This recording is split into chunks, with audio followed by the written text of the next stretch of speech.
Hey everyone, welcome to Plants and Politics. So, kind of disturbing news from the Guardian news outlet. Hacked and leaked documents reveal that both police officers, current police officers, and current public officials have donated money to help the Kenosha killer, Kyle Rittenhouse. In addition, they've donated money to fundraisers for far-right activists, vigilantes who are accused of murder, and then other police officers accused of shooting unarmed Black people. So hackers were able to easily trace a lot of these donations because they actually used their official public emails when donating on this site. This is a so-called Christian crowdfunding website called Give, Send, Go. This is the same Christian site, and yes, I'm using air quotes, that has allowed fundraisers for violent alt-right extremist groups, including the Proud Boys. And the church wonders why so many people are turning away from organized religion. Gee, it's a mystery. So here's some of what they found. One $25 donation was made by Sergeant William Kelly. He's a current executive officer of internal affairs in the Norfolk Police Department in the state of Virginia. Along with his donation, he wrote, quote, "God bless. Thank you for your courage. Keep your head up. You've done nothing wrong. Every rank and file police officer supports you. Don't be discouraged by actions of the political class of law enforcement leadership." So again, that was a donation and a message of stay strong to Kyle Rittenhouse, who shot 3 people, killing 2 of them.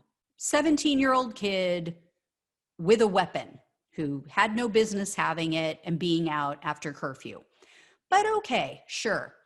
Other public officials who donated to Rittenhouse include a paramedic from Utah named Craig Shepard, a man named Keith Silvers, he's a city employee in Huntsville, Alabama, and Michael Crossley, who's an engineer for a group that maintains the United States nuclear weapons stockpile.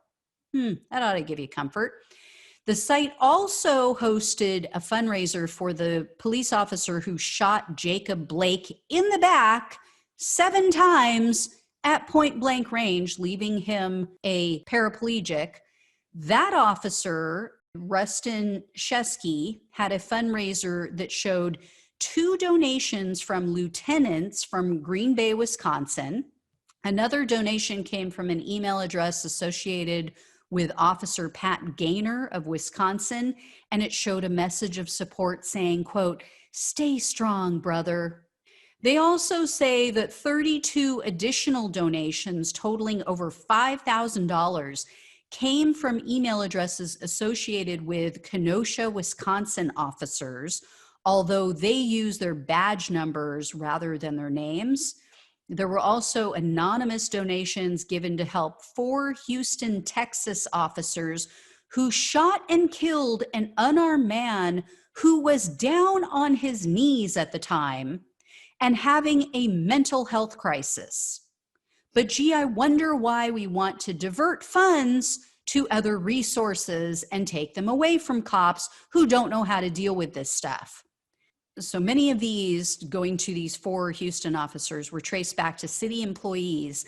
One was associated with the email address of the Houston City Fire Chief, Samuel Pena.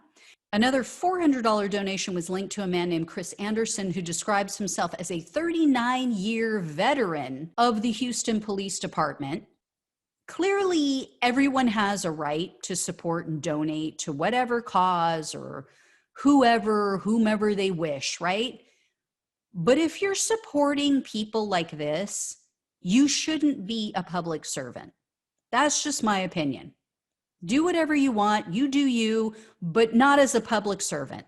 If you're using taxpayer-funded email accounts, especially tied to this, I mean, these Wisconsin cops are using email accounts that Jacob Blake's family paid for through their taxes. They're using money that they received from the taxes of Jacob Blake's family and friends. They're donating money that they got from taxpayers like Jacob Blake and his family and friends. And the same with these other people.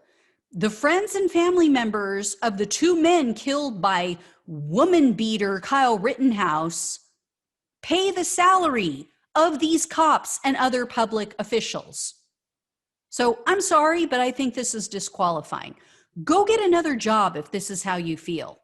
But if you've taken an oath to protect and serve and defend the public, and you clearly hold these biased views to the point that you're out here defending some of these people, sending them messages of encouragement, donating money to them, you should not be a cop or a public official. You're free to do whatever you want, but not if you hold a position of power or authority over the public. That's my opinion. That's how I feel. And we wouldn't know. We wouldn't know that these public officials and that these cops are walking around with these beliefs if somebody hadn't hacked this system. But they carry that with them every day. They carry these attitudes and these beliefs with them as they walk down the street, as they drive down the street or the highway. And how does that affect their job? Anyway, guys, as I said, just my opinion, and they're free to do whatever they want, but not if they're going to be in the position they're in. As always, please like, share, and subscribe. Thanks so much for watching and listening. Take care, and I'll talk with you soon.